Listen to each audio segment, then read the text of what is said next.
Thank you, everyone, for being here today for Professionalism Unpacked. This is a really important conversation, and I'm so happy to see all of you joining us here today, both in person as well as all of you on Zoom. Thank you for being here. This is a conversation that I know I am very passionate about, as is my team here. When I first moved to the United States, I'm an immigrant from India. When I first moved here, the first time I was exposed to the idea of what is professional or professionalism was when a faculty member came to me, I was an undergrad student, and said, lose that nose ring. Also, lose your accent, because it's not professional.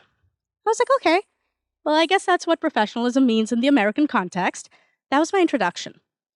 But since then, that was a long time ago, I've heard different iterations of what does it mean to be a professional.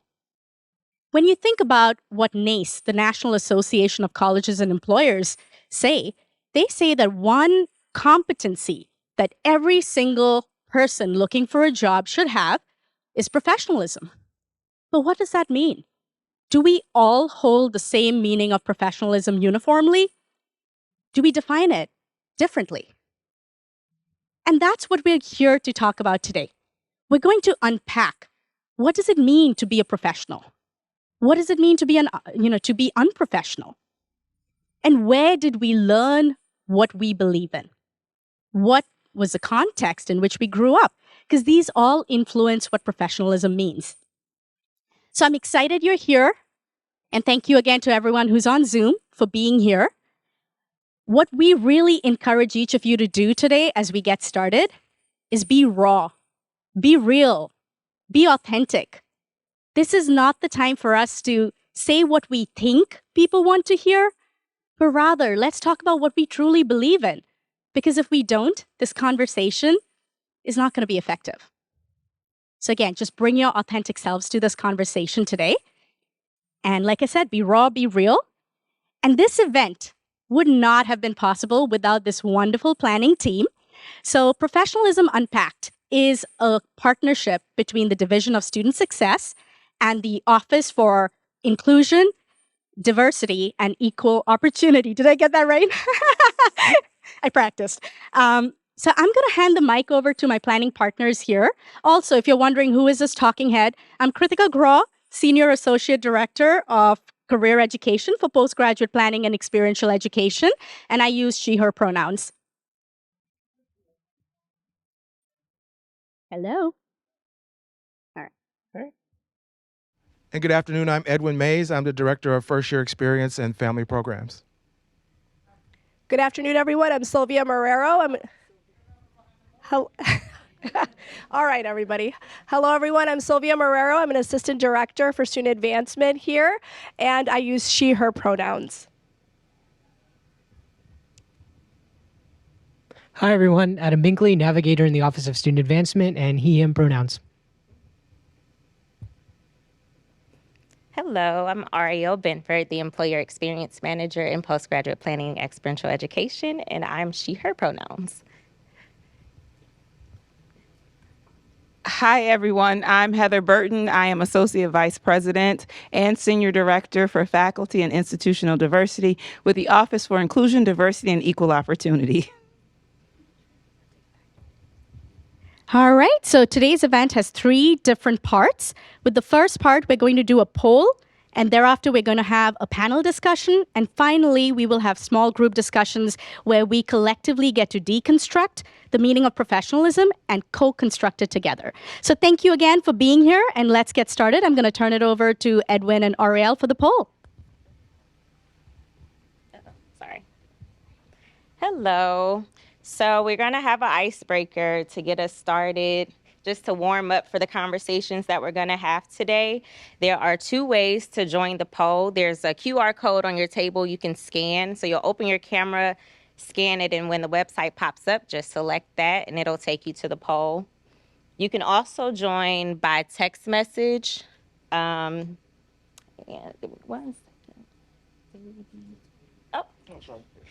okay, and you can see the text message information on the screen. So you'll text to the number 22333, and in the text piece, you'll put AURIELBENFOR 534 to join.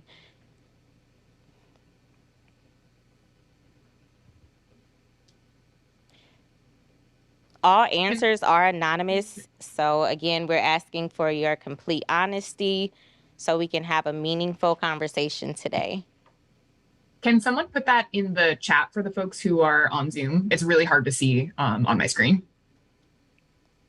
Thank you.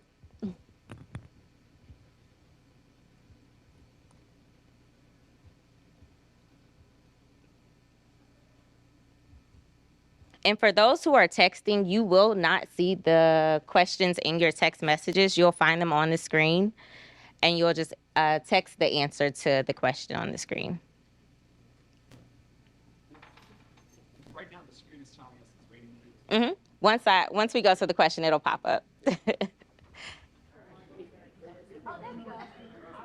All right. So sneakers at work, are they professional or unprofessional? Sneakers at work.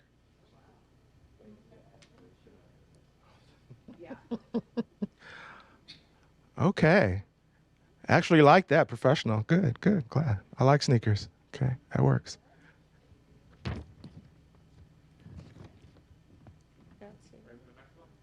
Yes. Yep, we're ready for the next.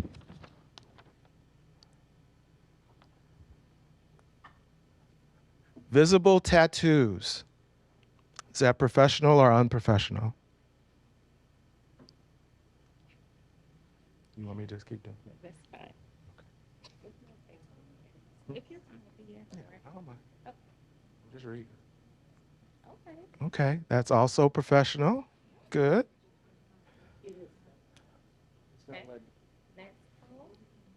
It's only letting 25 respond. It's only allowing 25 responses? Oh, okay. Not talking enough at work or in class.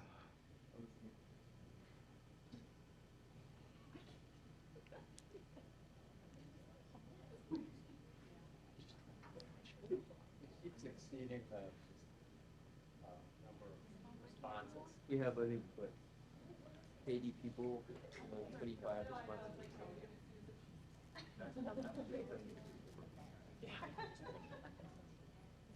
Hmm?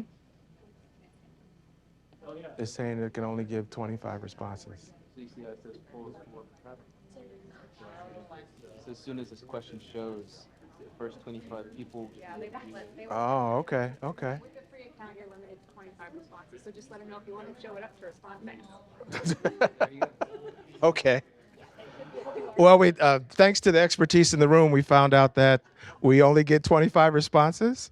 So think quickly to be included in it. Yeah. So we'll move on to the next question. Okay, wearing afros, locks, or braids at work or in the classroom. Is that considered professional? All right. All right, 25. Yeah, it was. The 25 is speaking for everybody. Okay, including your pronouns in introductions.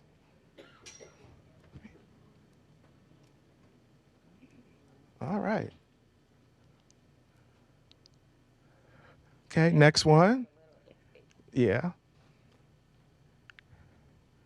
Quiet quitting. Employees only doing what's required of them. Is that considered professional or unprofessional? All right. Still professional. We're doing great with A's so far. Okay, copying supervisors or someone's supervisor in an email. Is that professional or unprofessional?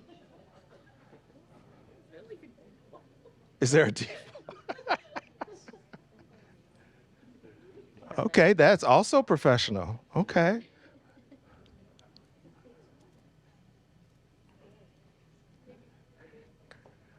Decorating your workspace with religious symbols. Is it professional or unprofessional? Okay. So the 25 thinks it's unprofessional for the most part. Okay. We did sneakers at work. Let's see. Sending your supervisees or supervisor a friend request on Facebook or Instagram.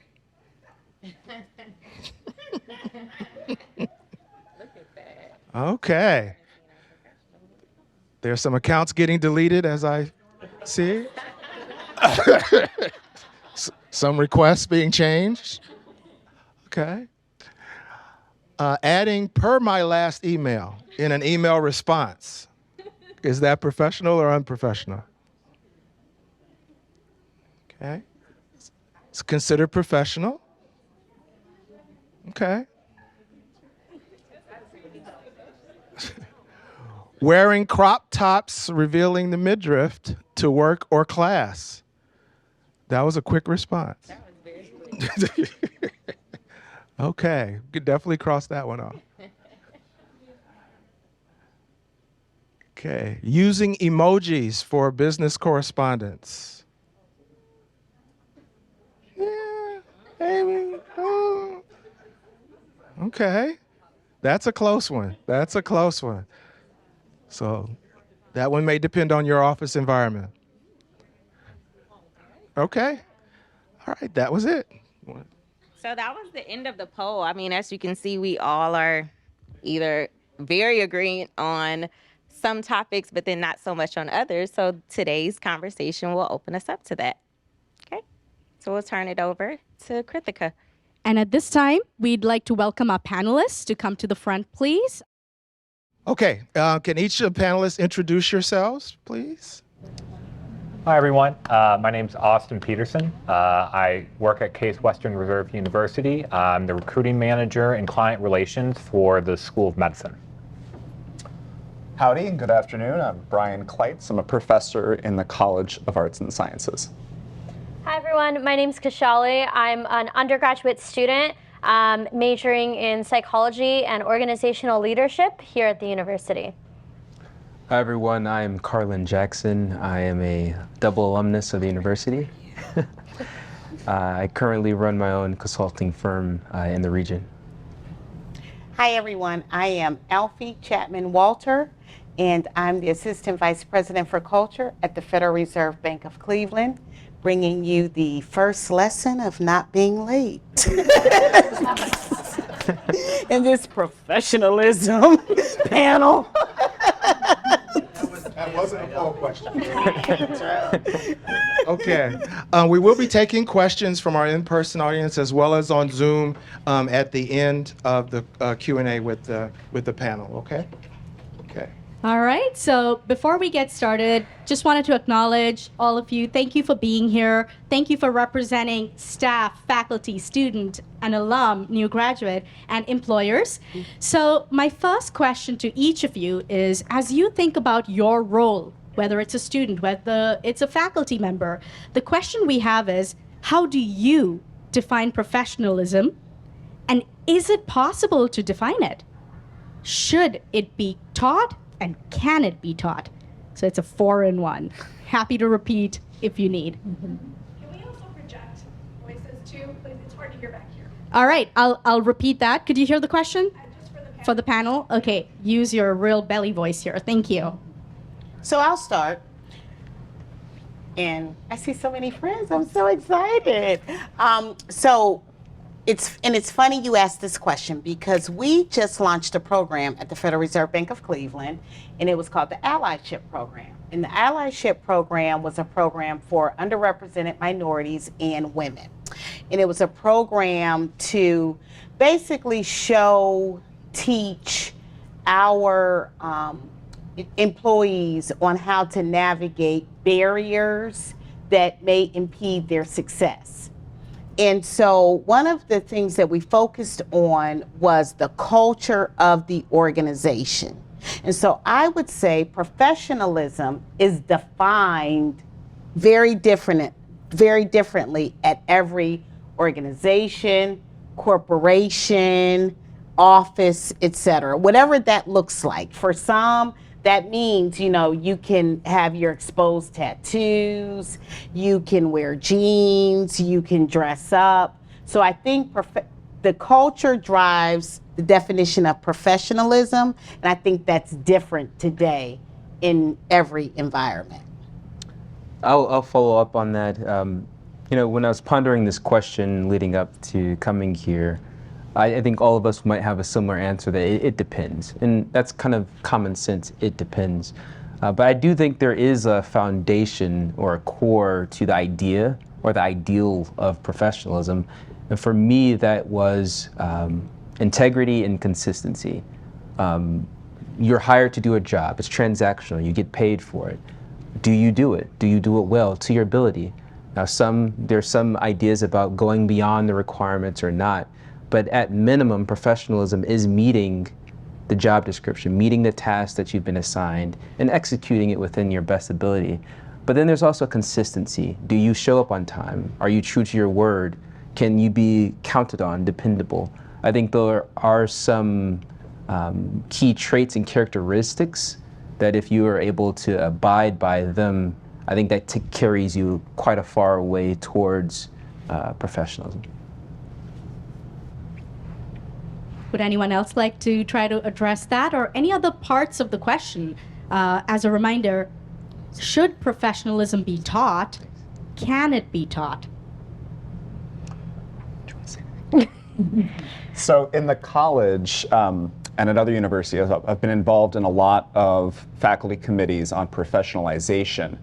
And academics love to do that. We make a verb into a noun by adding io and nominalization. So professionalization, though, right, the verb there is to professionalize. So what is taught in that context is how to get to the next level of your career.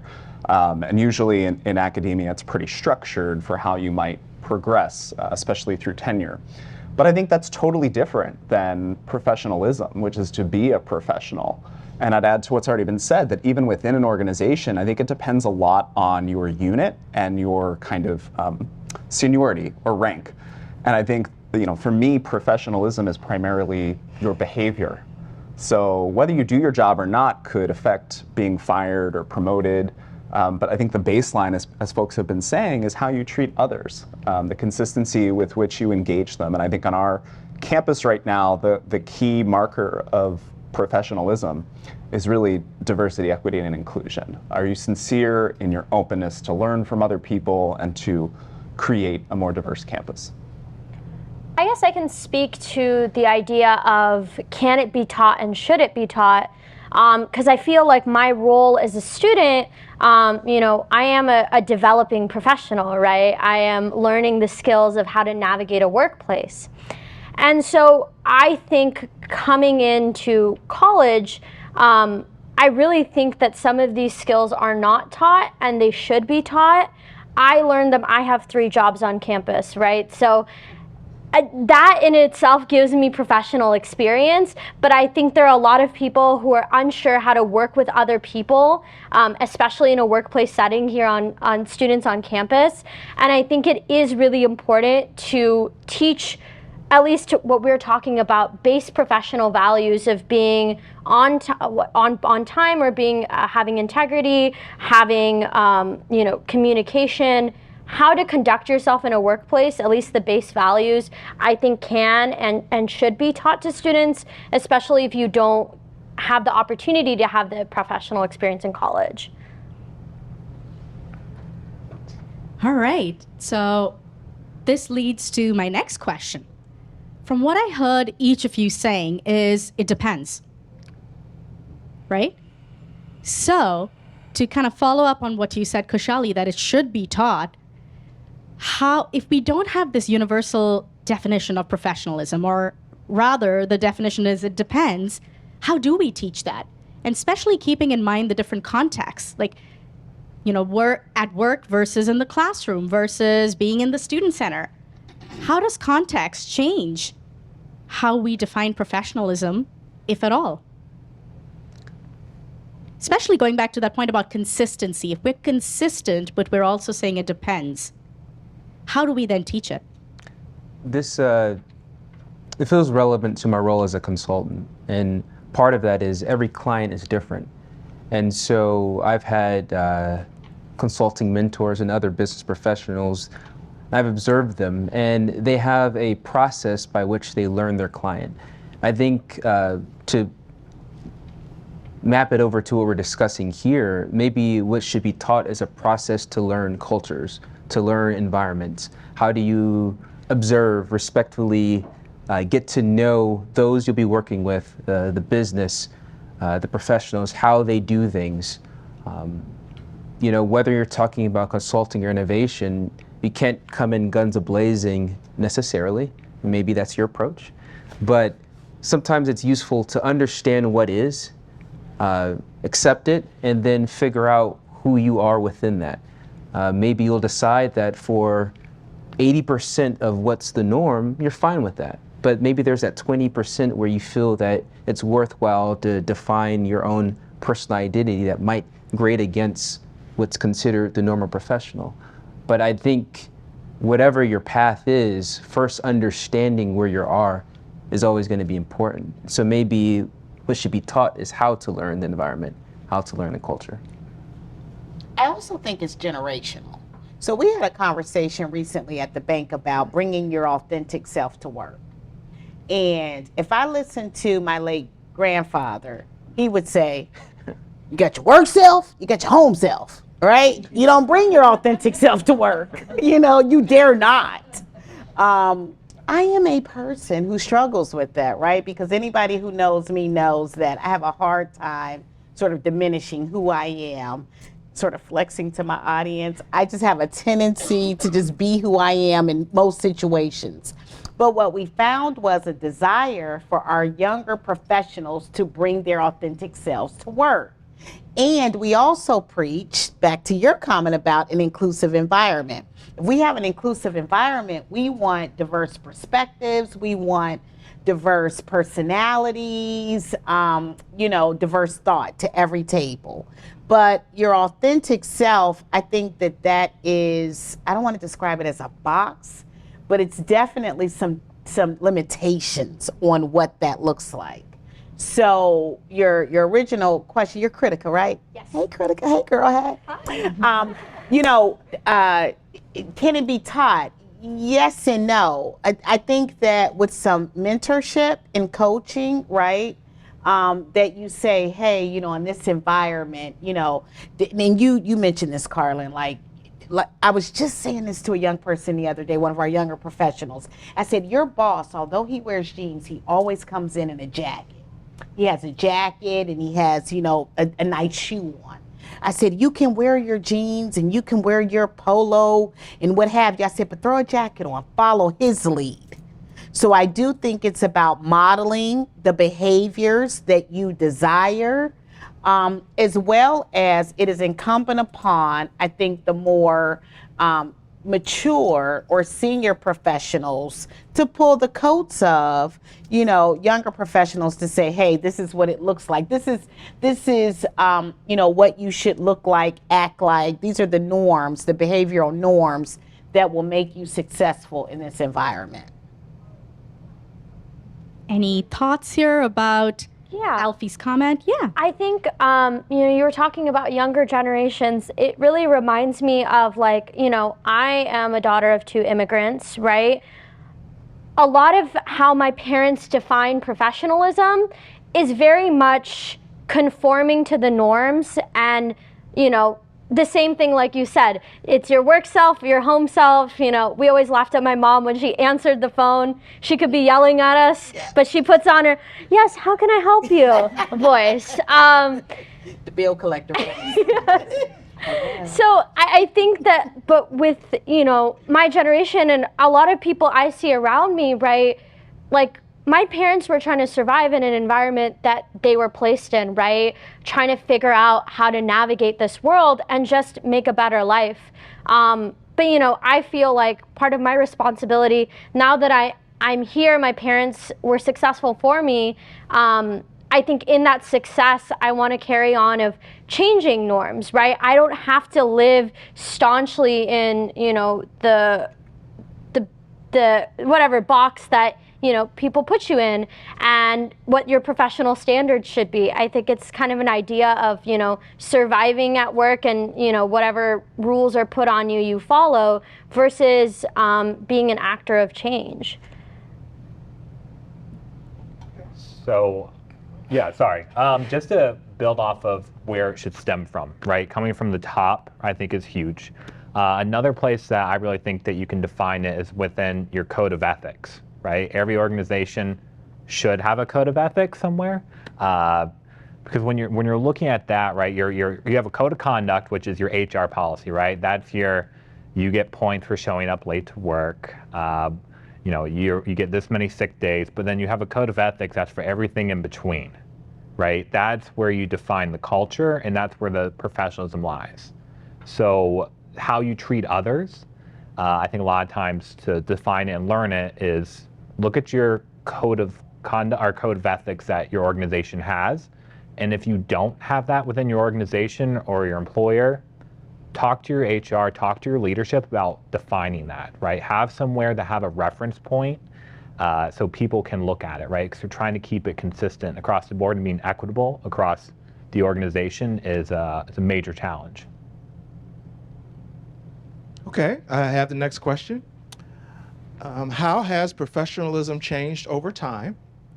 And for example, the recent trend of quiet quitting that was addressed in the poll. Changed a lot.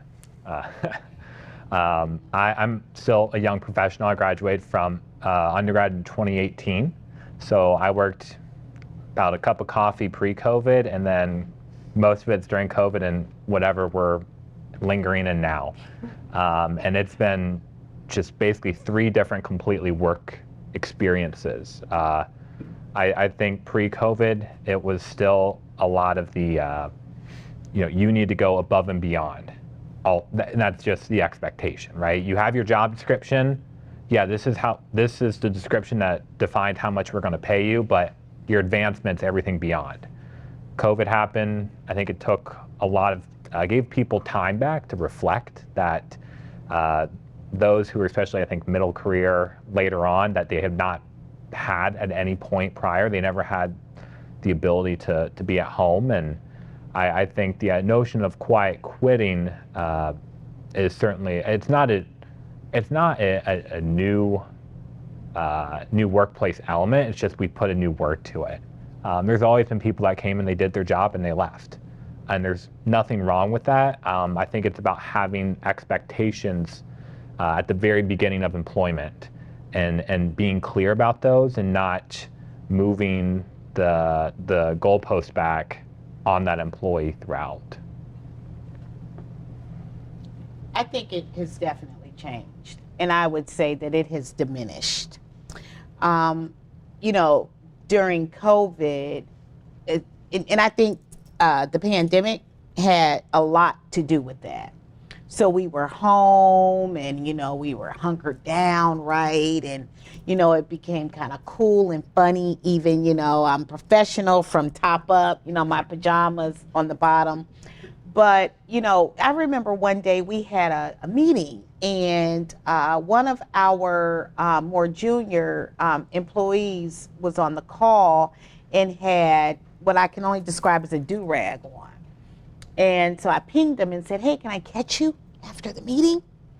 And so I said, and I have this type of relationship with them. I said, don't you ever come on a meeting with that on your head again. I said, you've talked about, your career goals, and that's just not it. We're all a bit relaxed. I found myself even relaxed, maybe no makeup or, but this is still a professional environment. You're still coming to work. And in fact, I was having a conversation with our president, Dr. Loretta Mester, the other day. We had a new employee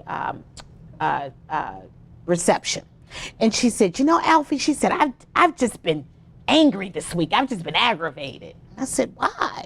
And she said, I just feel as though since the pandemic, folks have stopped trying their hardest. She said they've stopped working. They've stopped doing their best. And I do believe that there is a bit of, and I'm talking just, post-pandemic, that there's a bit of,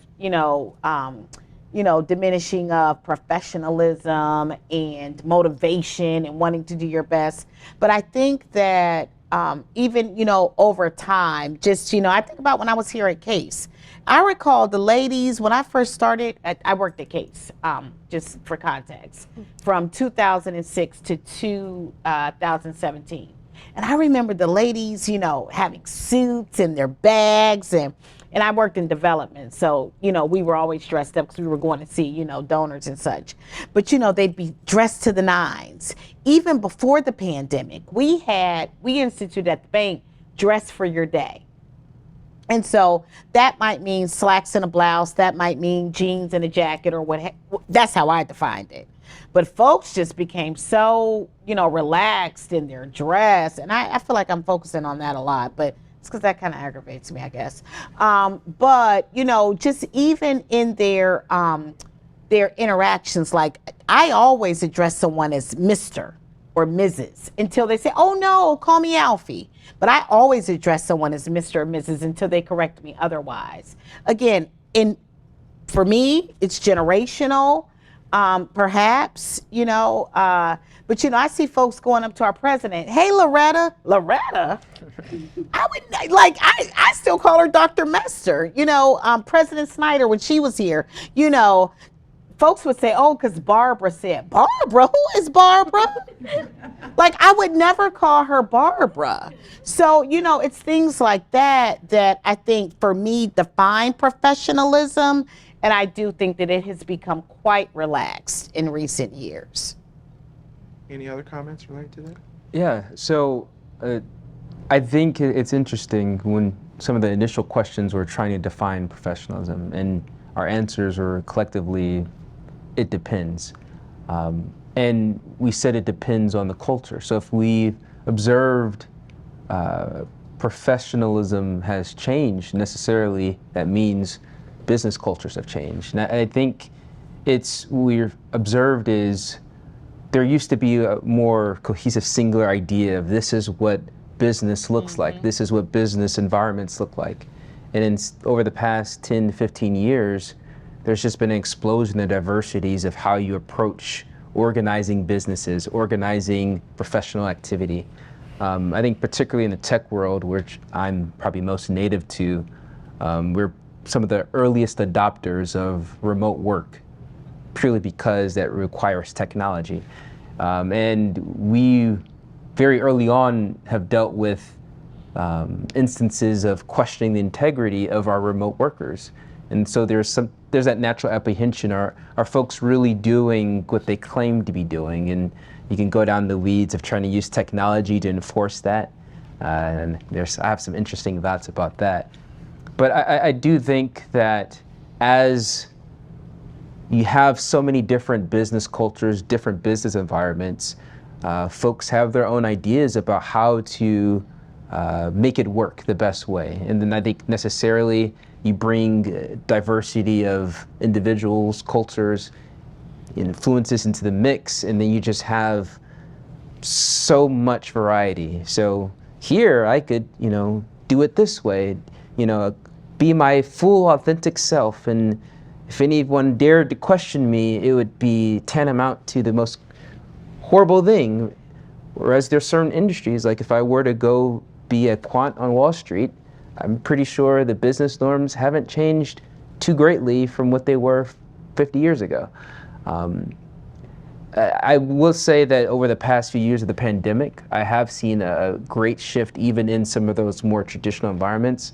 I have colleagues and peers where they still were clean shaven, and all of us grew beards over the pandemic, and we're like, we're just going to change this. So it's very interesting. Even my choice not to wear a blazer, that was somewhat intentional because of the conversation that we were having today. I was like, going between the business and tech worlds, I always have to straddle a line of not being so overly dressed so as to cause uncomfortability amongst my engineering peers. But the fact is, I am management. I am someone who has conversations with the non-technical. I can't be too informal so as to discourage the seriousness or the professionalism required in the conversation. So it's an interesting, but I think it's really the cultures and the environments that have greatly changed. Can I just ask a follow-up? Kushali, I'm looking at you because you're a student here. When you hear feedback about, professionalism ideas changing over time, but also the recommendation that look to your elders for guidance, as a student and, just the youngest generationally, what are some thoughts that you have about being told follow the guidance of people? Because I know as a career professional, career practitioner, frequently students will tell me, but I don't agree with what I'm expected to follow because that's different than my beliefs. So as a student, when you hear about professionalism changing and being asked to just learn from those who've walked the path before you, what are some thoughts that come to mind? Yeah, I think for me, especially if you're unhappy in an environment or in something and you want to create change, you have to learn the system first, right? So I do think it is important. You should listen to people, especially if you're in a certain business sector, who are older than you, of how the professional norms work. Because to know yourself and to know your own beliefs, you have to know the context you're in and the place you're in. So I think it's really important to understand the culture and the professionalism and the place you're working in, and then start to think about changes you can make within yourself and the way you present yourself from within. So I don't know, I guess that's my thought on that. Awesome, thank you. Okay. So what are the benefits of people behaving professionally, and what are the perceived consequences of people behaving unprofessionally? What does that look like?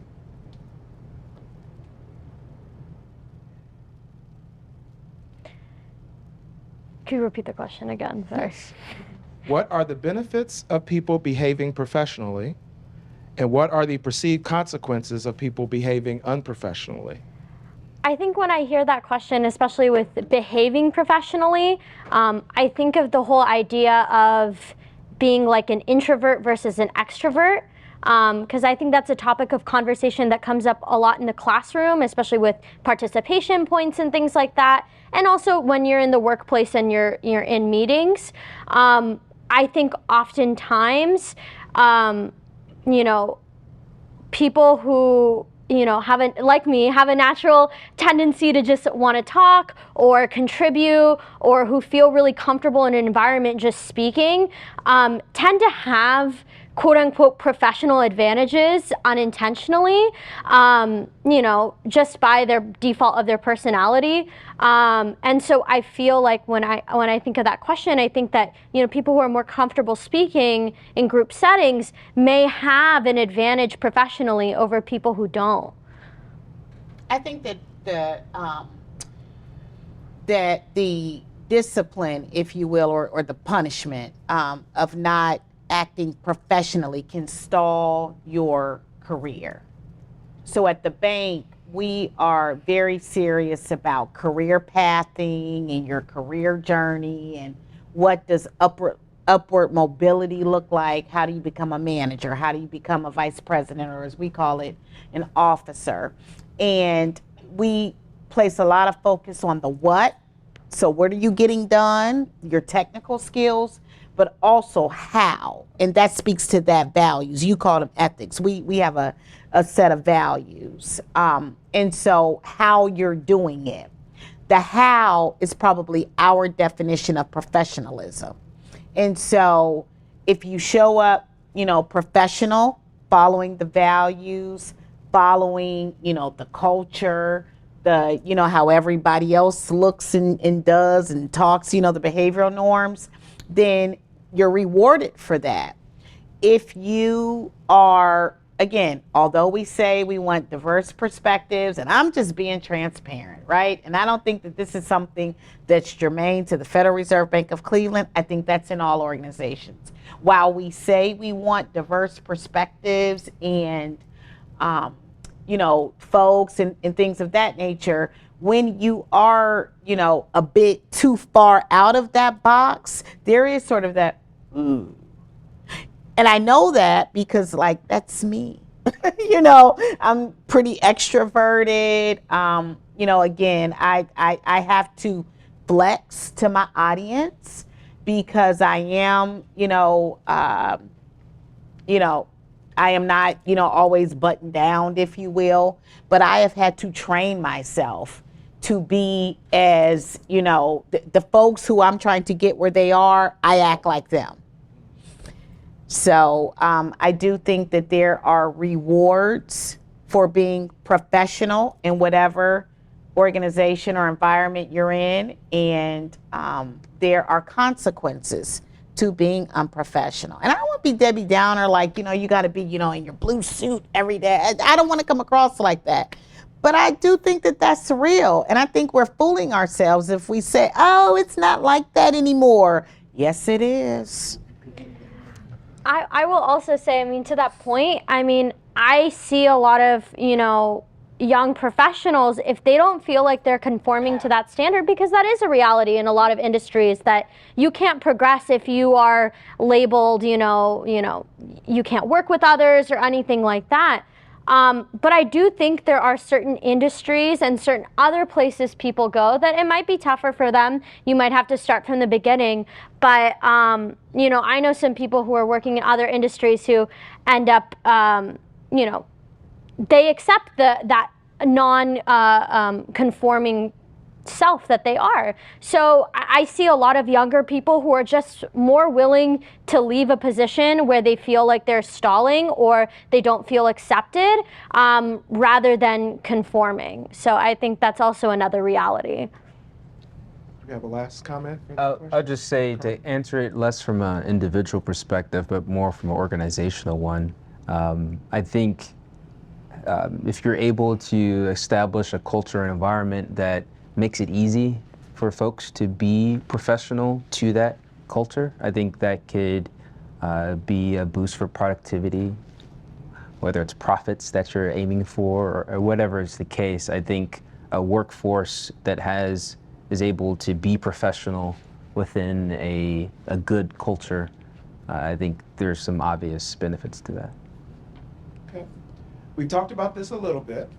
Where did you learn about professionalism? Who was in our culture or social circles who taught us what we understand to be professional? So I think, I don't know, I touched on this briefly before, but this question brought a lot of memories of being in high school, having to go to, interviews for college and things like that. I think a lot of where I learned my professionalism from is my mother was the first person. And like I talked about before, she was an immigrant. And I think growing up, I learned that, the professionalism she taught me was what she learned when she came to this country. And it was so deeply tied to whiteness that I realized.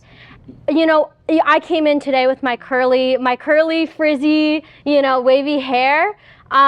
I remember she would force me to get it flat ironed every time I had an interview, right? Because, this is unkempt hair, right? I remember that, I don't know if any of you know this is a very Indian thing.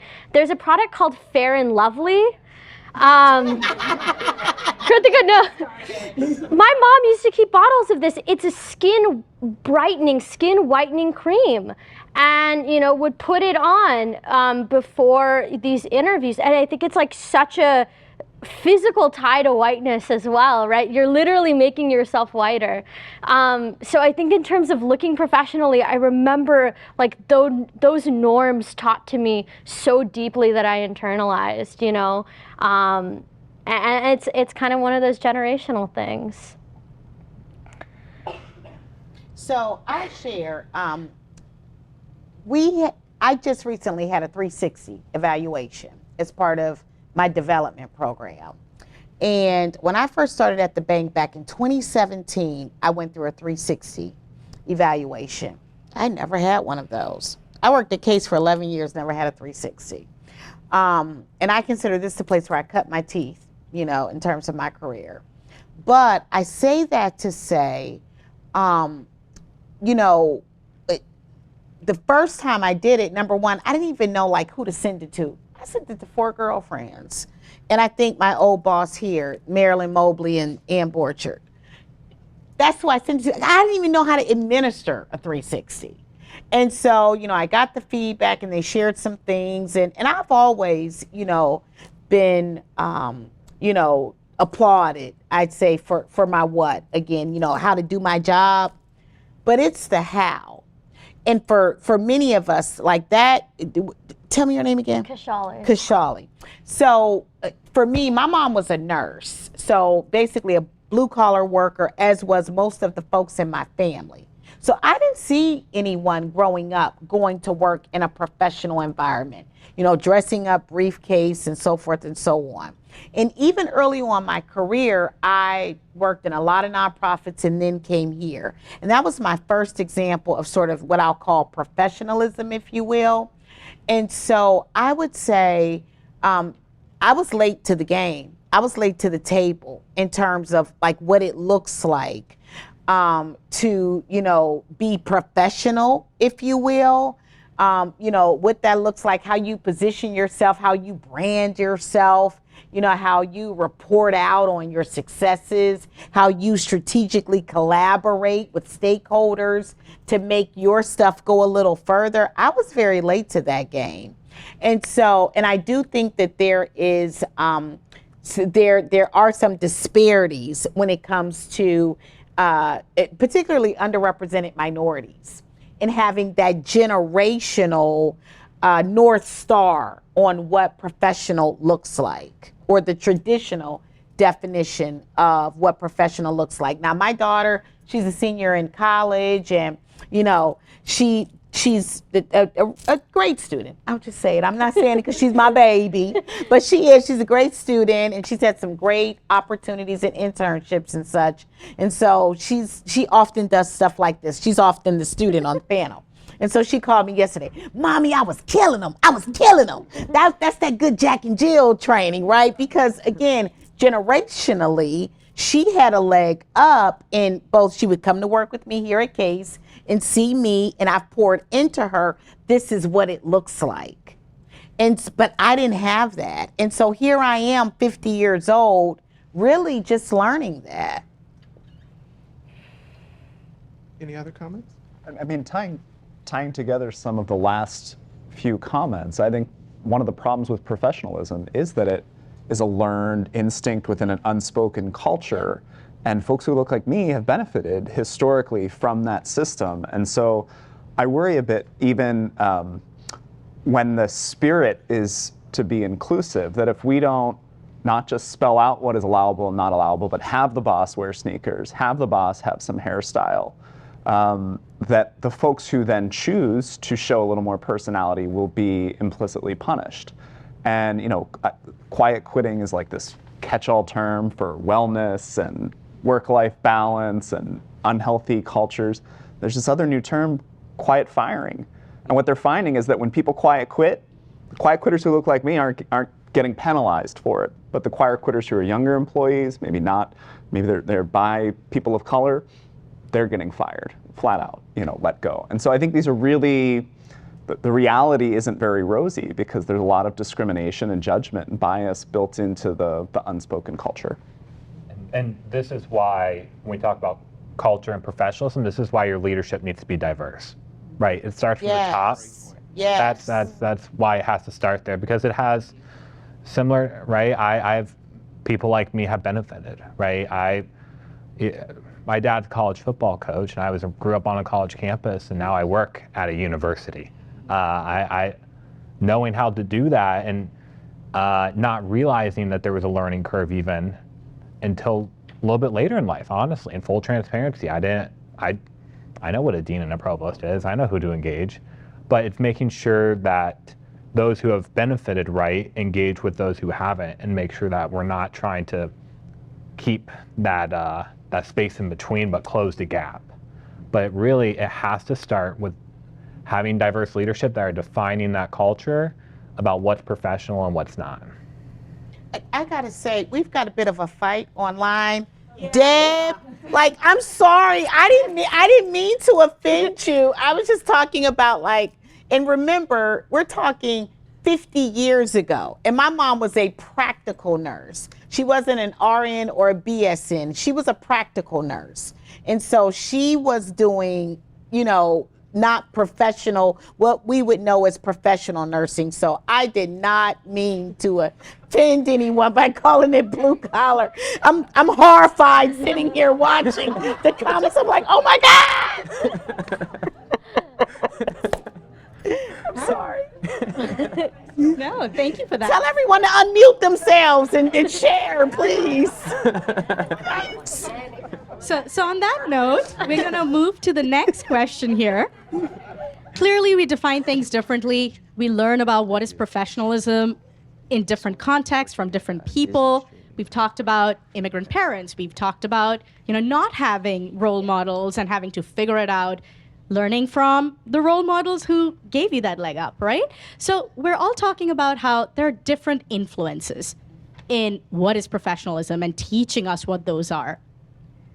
We use the word professionalism ubiquitously, right? We use it for job descriptions. We use it in admission standards. NACE even defines it as a competency that you must have to be considered career ready. So keeping that in mind, what do you think about using the word professionalism as a standard to evaluate people? For example, using it to evaluate a job candidate. That might be a trigger word. I'd say no. Too hard to define. And yeah, that doesn't feel inclusive to me. That's my job, is to interview. And no, you can talk about how did they fit into the culture, right? How did they fit with, especially if you're doing a group interview, which is really common for that final round, is to bring them in who they're going to work with. I was also an admissions officer.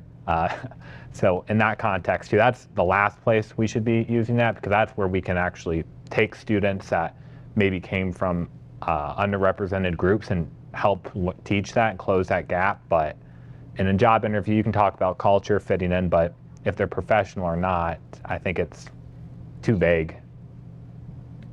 I think we did talk about, some standards, reliability, integrity, consistency. I think you can look for those values because those are critical parts of a job. But I think I think professionalism still, even after this conversation, I think is far too charged and far too unreliable of a word. There's not really a clear defined term. I think there's parts of professionalism that you can evaluate for in a candidate instead. There's a gap between what you should do and what folks say. So I would rather have a colleague on a hiring committee say what they actually mean than to use some euphemism or code for it. Like, oh, she had a lot of personality, or one of the most atrocious I've heard, she's a one-trick pony. One of my old bosses and I disagreed strongly on the top candidate, and my choice was a black woman, his choice was a white woman, and I kept asking, why didn't you like this candidate? He said, she didn't smile enough. I said, do you care how much I smile? Why do we require, right? Because as we all know from Hillary's run, for example, there's a double standard there. So I want the organizations to improve, but it needs to be substantive. If we just use these other words to allude to it without making them explicit, at the end of the day, someone's going to vote how they actually feel. And if they're not saying it, you don't get the chance to try and persuade them and to learn what's holding them back. I'll piggyback off that. The earlier question you asked about who taught you professionalism, I too will answer that my parents, they really, my definition of the integrity and consistency that came directly from their training. They also, to your point, say what you mean, be clear, concise, big stickler on effective communication. I think texting, sometimes you don't get the intent or the emotion behind it. I think words are powerful. So being careful in how you craft it, understanding the medium, if it's written word versus spoken. But I think a key point of that is literally word selection, professionalism. It's not a good word. There's almost certainly a better way to phrase or to structure what you're trying to communicate than using that word, unless you're just talking about the title of this event. So. I do think that in the collegiate environment, undergrad and graduate, so I don't know if Heather's still, Heather's still here. So we went to graduate school together. And I'm thinking back, we didn't even have classes or sessions like this that taught us how to show up. And so I think that that's really important too, because what I didn't get at home, my education experience probably should have given me. And I don't remember, now we're talking nearly 30 years ago. We're telling our age, but yeah, okay. 30 years ago, and that was our master's. She's a doctor now, she has a PhD now. So, but yeah, I don't even remember in those days, sessions like this that teaches you how to show up. It was all about just the education, the what. But the how is really big now. That really sets you apart. And I work in HR, so I can say that with all authority. All right. So we have just about 5 minutes, 6 minutes before we wrap up the panel session. At this time, I'd like to ask our in-person as well as Zoom audiences, do you have questions for our panelists? All right. So the topic of greetings and salutations was brought up, and I entirely agree with your addressing a president. That person is President so-and-so. But I think it gets a little bit tricky. For example, someone I had never interacted with addressed an email to me as Mrs. Well, they correctly guessed that I am married and identify as a woman, but that's a lot to assume. So in the context of professionalism, how do you all go about those greetings when there are a lot of assumptions that are rolled up into those? Excellent point. Yeah, I can definitely speak to that point. One of my jobs here at the university, I work at the LGBT Center, and most of our staff is not cis, right? They identify as trans or non-conforming, gender non-conforming. And so it's a very, very tricky line to cross when you're addressing people professionally in a professional workplace when, they don't align by this, pre-existing standard. In our office, we tend to use mix, as which is, I think, yeah. Yeah, so that is non-gender specific, right? I think it's also just being really thoughtful in the way you talk to people, right? As one of the few cis people in that space, I've really learned that it's okay to make mistakes, and it's really good to ask in advance. How do you identify which pronouns should I use for you? And it's definitely a skill to work on. I was not comfortable with that before I joined where I joined, but I think with practice you can grow, and I think just showing that you're accepting of a different reality for someone else and not projecting your own reality onto them is really, really important in ensuring that you're creating that inclusive and diverse workplace. I think to kind of restate what you said, I just ask, but I think that hasn't really changed. How should I address you? That's always been, my approach to people. If they haven't already offered it, asking your name, how should I address? I think that covers every case. All right, so our next question is going to come from the chat. Yeah, would you like to unmute, or would you like me to read your question? Rebecca, I'll give you a second to unmute if you'd like to. If we don't hear from you in a second, I'll read your question out for the group. I can read it. So my question is, who defined professionalism in the past, and who defines professionalism today? So our contemporary understanding of professionalism, and how does that who impact all of our perceptions on what is considered professional? I think that goes back to it depends. So it is about the culture of the organization. So no one defines it. I think that, there are generational norms of professionalism, right? So, in the 80s, it was folks went to work in suits with briefcases and, their tennis shoes on with their pumps in their bags. In the 90s, it got a little bit more, the dress became a little more relaxed. In the 2000s, that's when we introduced more of the remote workforce. Today's date, we're more of a hybrid workforce. So I think that, the time society really drives at least a societal definition of professionalism. But when it comes to more of a micro level, organization by organization, that's, just that. It's based on what's the cultural norms of each organization. But there is no definition of professionalism. And again, when we get into attempting to define it, I think we're in some waters we don't want to be in. Then you're going towards microaggressions and, privilege, conversations around privilege and such. So I would say there is no definition of professionalism. No one defines it. The organization really, the behavioral norms of the organization drives it. I had 2 points.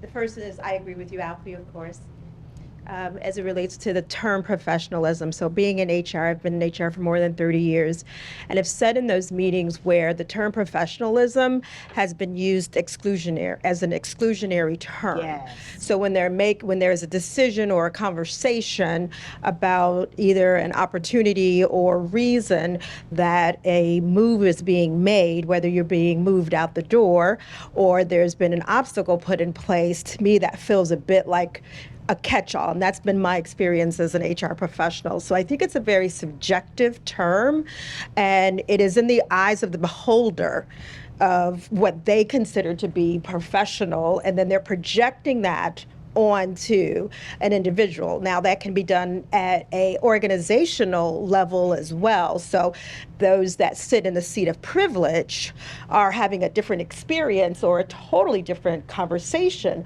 around professionalism. So I don't know that this is the hill to die on, frankly. I want to go back to the comments about values, integrity, honesty, respect, those types of things. That's what showed up on your 360, I'm absolutely sure, right? Yes. And so creating that reputation as that individual helps you navigate a certain way, and dress and all those things do factor into some point, but I don't think holistically. And so, and Alfie, I pose this question to you because we're in a similar circle of the importance of surrounding yourself with individuals that in your mind, kind of carry themselves in a professional way. So Alfie and I are both part of an organization called Women of Color.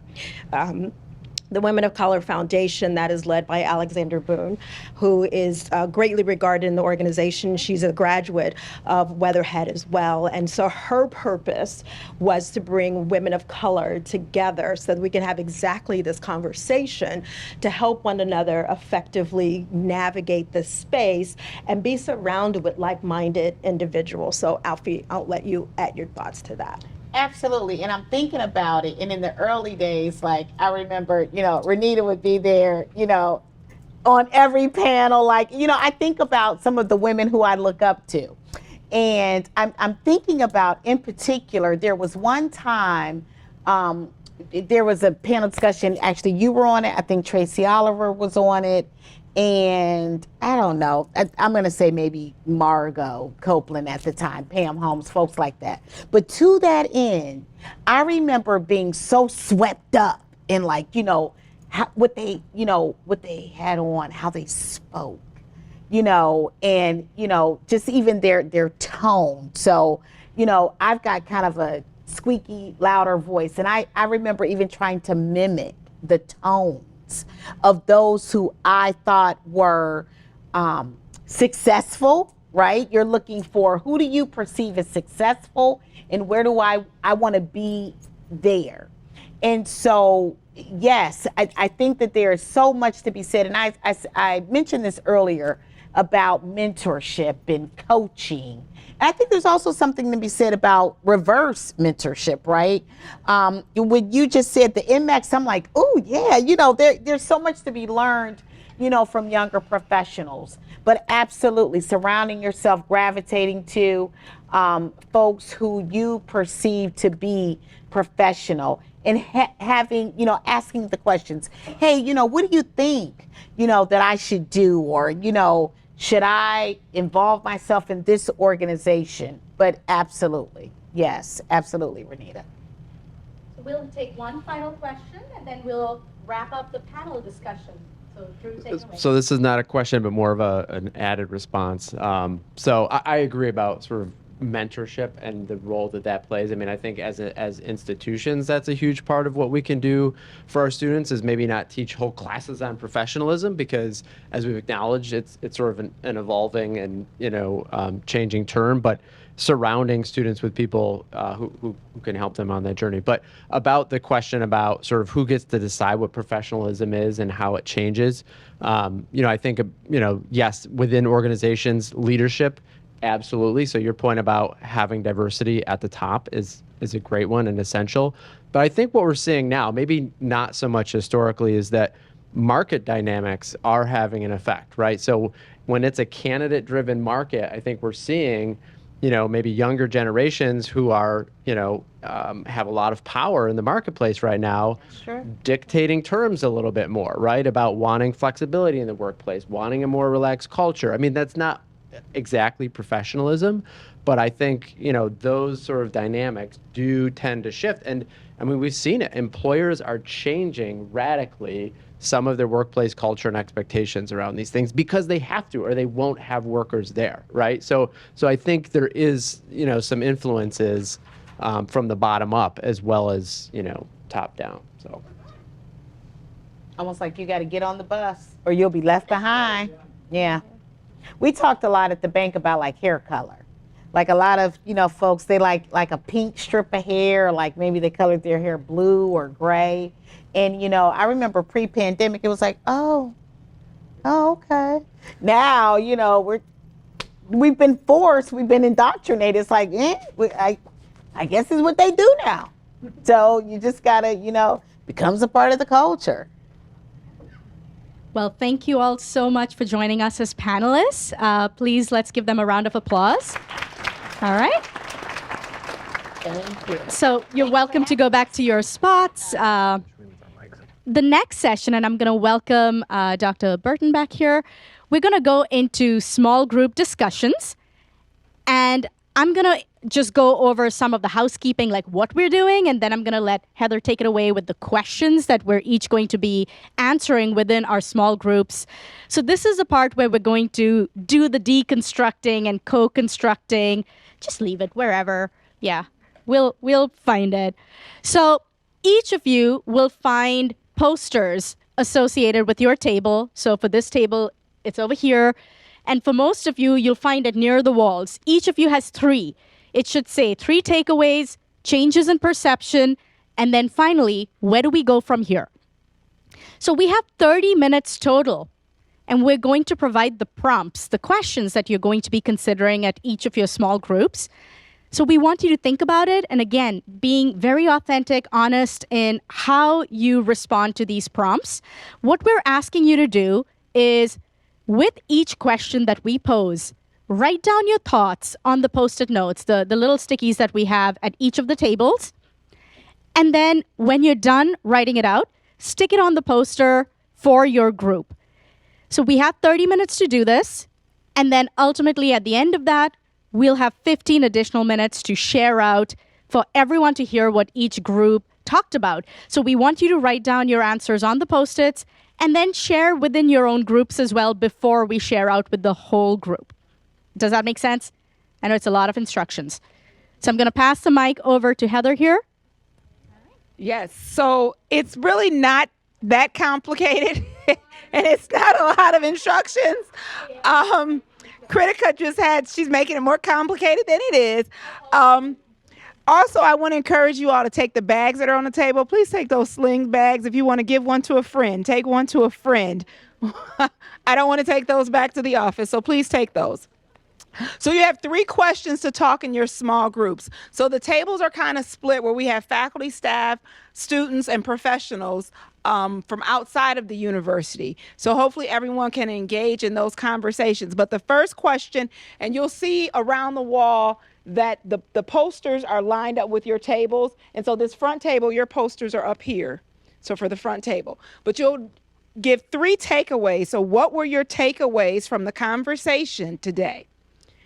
And provide 3 takeaways. And then the second question is, has anything changed about your perception of professionalism as a result of today's discussion? So has anything changed in your perception?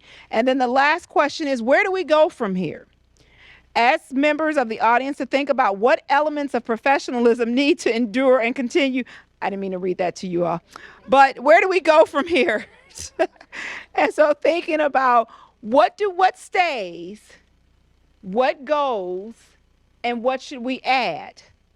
I laugh all the time, and I use this in trainings very often, is I was listening to Alfie talk, and Alfie and I have known each other for years. And you will see Alfie, I'm the complete opposite of Alfie now. In terms of professionalism, I have a nose piercing, I have blue hair, and I have tattoos. And so we learn different things in the classroom space. But when we talk about professional, I think someone talked about in your values, how you behave, your reputation preceding you. And those are all things that go in. So I'll give you all now time to discuss at your small groups. Again, the 3 questions are, what are 3 takeaways? Has anything in your perception changed? And then where do we go? What stays? What goes? And is there anything that needs to be added? We'd like to go through whether you're on Zoom, whether you're here in person. We just like you to share some takeaways, whether you want to answer the question about 3 takeaways, as was discussed at your group, whether you want to talk about something that changed in the way you perceived professionalism prior to today's conversation, or if you would like to contribute to the conversation about what needs to stay, what needs to go, what do we need to add. Again, it's an open room. I'm happy to bring the mic to you. Adam, you have a comment? Yeah, I think we have a Zoomer.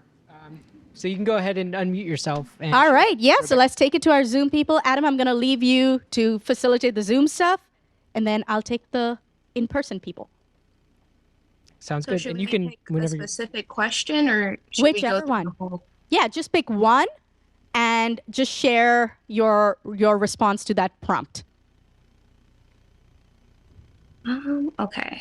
So I think our group really talked about how the definitions are really broad. And for the second question, we thought about how society's kind of changed over time. And I noted that I was surprised that most of the people voted that religious displays in your office was deemed unprofessional. And so I really was just confused about that and wondered why that was the case. So I don't know if anybody that did vote that was unprofessional, like, cared to explain kind of like their reasoning behind that, because I really just ended up being more confused about that, but really broad definitions about professionalism. Thank you for that. And what's your name? Rebecca. Rebecca. Would anyone like to respond to Rebecca's question? I see a hand here. Yeah, so I actually wasn't able to actually vote on that one because the poll closed. And I actually don't quite know exactly how I feel about it. I think particularly because there's a lot of organizations that discourage any political discourse. And while religion is not politics, it often, conversations about it often hue political. And so some organizations are very blunt. Just anything that could lead to an uncomfortable conversation, they tend to just make a policy that discourages it.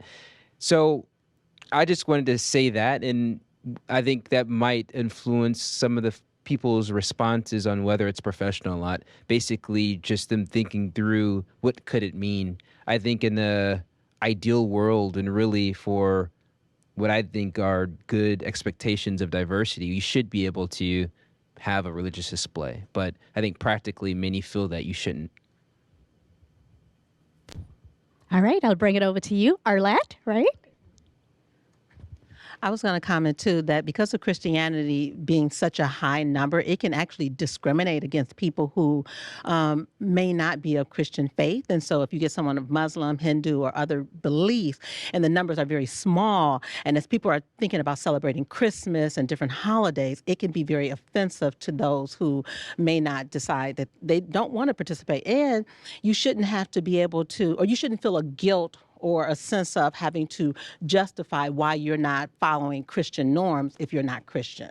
And so for that reason, I feel like taking religion out. So it's one thing if you wear a cross on your neck or something like that, or different things. But when you start to put it in your office and you start to, and this becomes, is it in your office? And so I ran a student center. And so I had to be aware of the fact that everyone doesn't celebrate Christmas. So we stopped doing Christmas, Thanksgiving, because everybody knows those Thanksgiving norms, right? And so we stopped doing all those holidays and start focusing on Harvest Fest. For Christmas, we stopped doing that and we do Winter Fest. And so we do things that everyone can be involved, and it's inclusive compared to when you start doing Christianity or different forms of religion, it can be exclusive to certain people.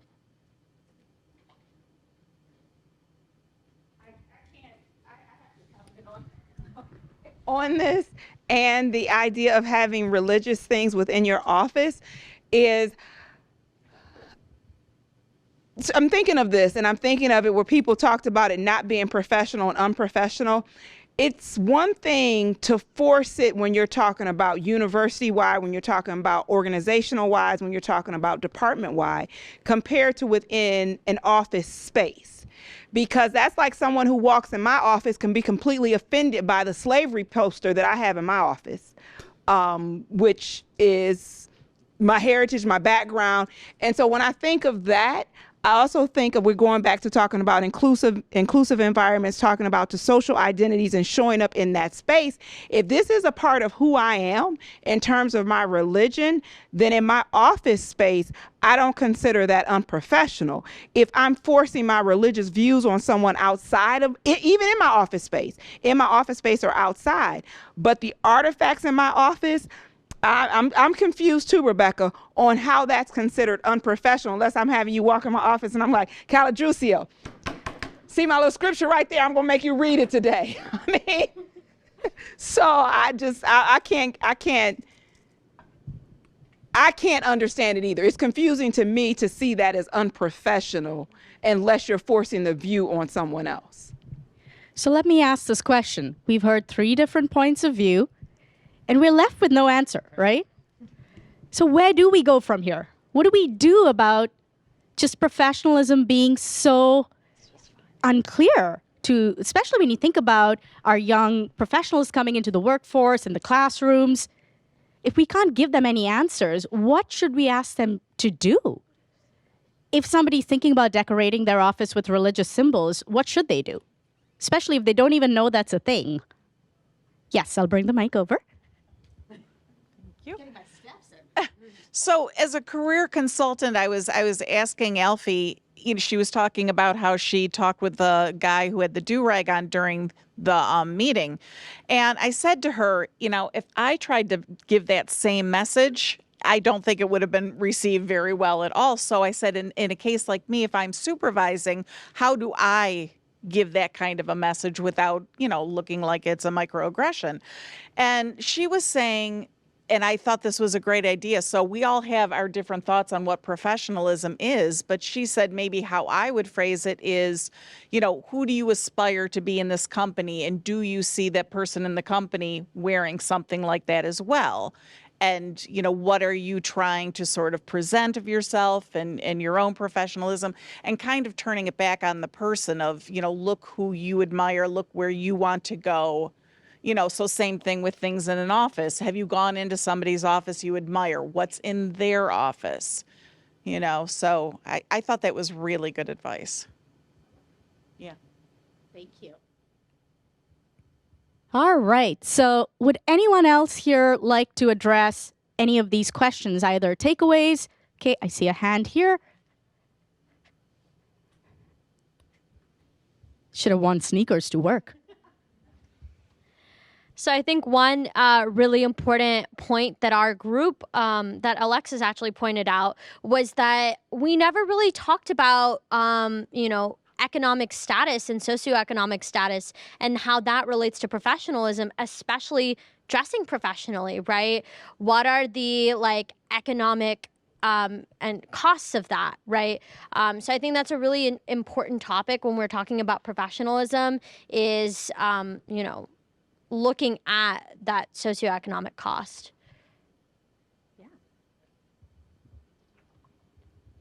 Yeah, and just to kind of pick up on that and some thoughts that I saw in the chat as the panel was talking. So obviously there's a cost, right, of what it means to dress professionally, but does dressing professionally indicate that you are better at doing your job than somebody who is dressed differently than you? So how do we look at this idea of professional dress as equating to competency? And is that problematic? What impact is that having on somebody, as Kushali said, who doesn't have that ability to have access to that kind of wardrobe? Or maybe that is not in line with their culture, right? Maybe there are other things that they would like to wear that's more representative of their own identity. Does that mean they can't do their job just as effectively as somebody else, right? So we talked about and reflected on the fact that professionalism is a very loaded term, and there are lots of different definitions of it. And to the points that were just made, different cultures are going to have different definitions, and there's lots of things that go into it. So under the stay and add, if you're not already doing it, I'm from Parker Dewey, where we make it really easy to post paid professional projects known as micro internships. The vast majority of them are remote. We encourage them to be remote. So it's a way to allow these students and recent grads to do a project to demonstrate that they can do the work without some of those other elements of professionalism muddying it, because then you get to know, can they actually do the work? And then you can have those conversations, because these are very difficult waters for students and recent graduates to navigate. So self-plug, if you want to talk about micro internships, I am here. And then Anita behind you. Thank you. I'll just jump in really quick. So we've been given the 10-minute warning. Technically, the event is over now, but we've been told we can stay here for 10 more minutes. We understand you might have other commitments. We're at 2:30, so for anyone who needs to leave, go do your thing. For those of you who want to hang around for 10 more minutes, that's when we will have to wrap it up. So, all right, Renita. Wonderful, thank you. So my takeaway is that this is a really interesting topic to kind of kickstart dialogue, because it is so loaded. It makes me think a little bit about diversity, equity, and inclusion. This is very much a journey. No one gets to be, you're the professional and, we're going to model ourselves after you, right? I think it's, you learn as you go. And if you're seeking and your foundation is embedded in core values that are important to you as an individual, it's how you start to knit those together in a way that gets you to a place where you feel, right, that you're at a professional level. You're going to get judged, and we get judged for everything, right? And you have to decide what matters to you, but recognize that as lifelong learners, which we all should be, it is ongoing work. You learn, you refine, you learn, you refine, you get exposure. You do something a little bit better next time. It's intent and impact. There's so much that goes into this. So my takeaway was ongoing dialogue, right? So how do you start to continue to sift through, this work and what it means to you? What are your takeaways to do something differently on Monday? Thank you. Would anyone else on Zoom like to weigh in on any of the three prompts? Either takeaways, changes in perception, or just simply where do we go from here? What do we let go of? What stays? What do we need to add? Oh, yes.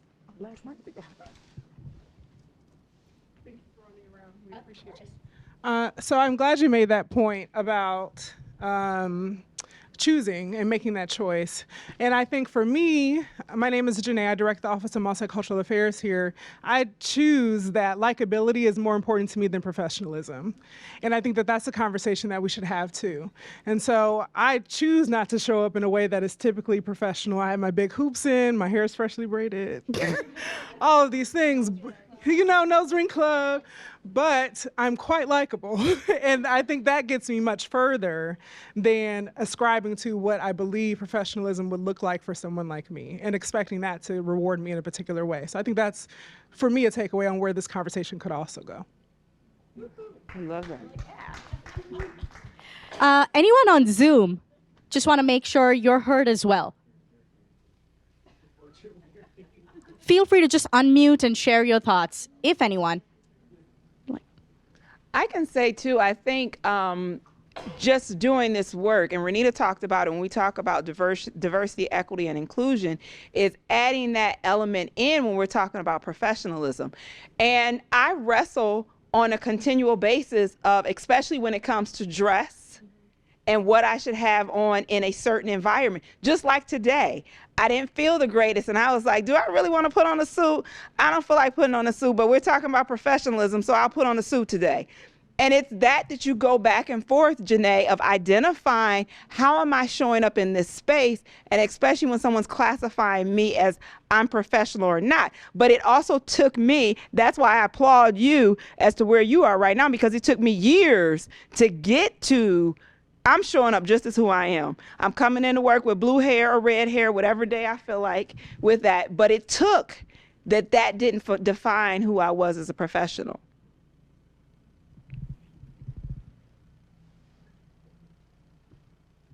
Thank you. I was just going to add too, in speaking about like the clothes, the dress professionally. I think somebody mentioned earlier the traditions, like the culture, the climate has changed, and I think we just got to get on board with that. And I love having these conversations and hearing the different perspectives. But I think showing up clean and kempt, however your culture, braids or whatever. I wish somebody would say something about my braids. No. Yeah. I think you do how you do, look nice, presentable. But I think more so professionalism or whatever is more about the act. How do you really show up as a person? So going back to what you said about your integrity, your values, I think that is so very important that sometimes it goes over our head. So I think that's something we kind of need to lean more so on. But also our group had talked about cross-generational mentorship, talking to other generations to see how did they show up when they were younger, learning from them and their experiences. It's value. Like you had a valid thing that happened to you whenever you started working, 80s, 90s, whatever. I want to learn because now I'm going to shake it up and I'm going to change it. But also, I'm still going to make sure that I understand, like, how can I show up for people to hear me? Like, respecting the generations is very important to help us move forward. So. And I think you get a history lesson in the generation Yeah. to understand, especially when we're talking about dress. Often we don't pay attention to the history lesson in our dress. Specifically as it relates to the Black community. And you were taught, actually you had your Sunday dress, you had your work dress, and then you had your school clothes. And you didn't mix the three. You wore them separately. And so understanding that it was a respect thing because this is what you had to confer to or what you had to come into when you were dealing with mainstream America and white culture, is that when you walked into a space, you had to be an expected level of professional versus where you can come in now and dress the way you want. No, that wasn't what it was. And so I think we also, that, like you said, what you all put on that was excellent with the cross-generational mentoring, is that really listening to the stories of our ancestors, of those before us, so we can understand why it was in place and where we are now.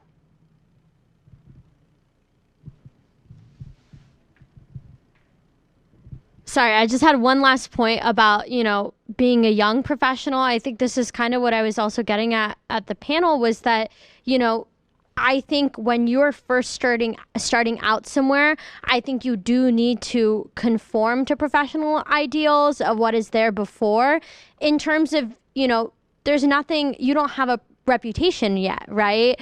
So I think once you start building the reputation, from what you were saying, it takes a long time to bring your authentic self. And I think part of that is you can really only bring your authentic self when you've proven you've had a good reputation of professionalism.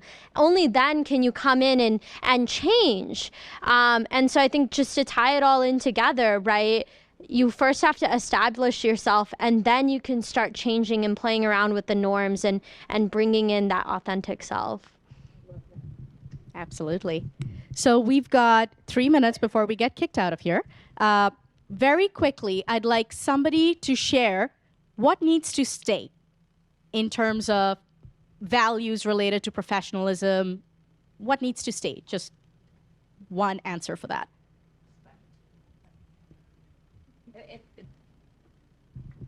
I think the fact that we're having the discussion, that needs to stay.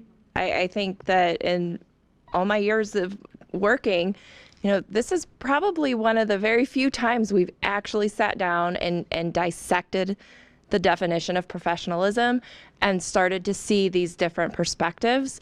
And the fact that we're doing that and we're learning things from each other is really telling to me. So the fact that this is here now, I hope that stays and we continue to evolve. All right. Thank you.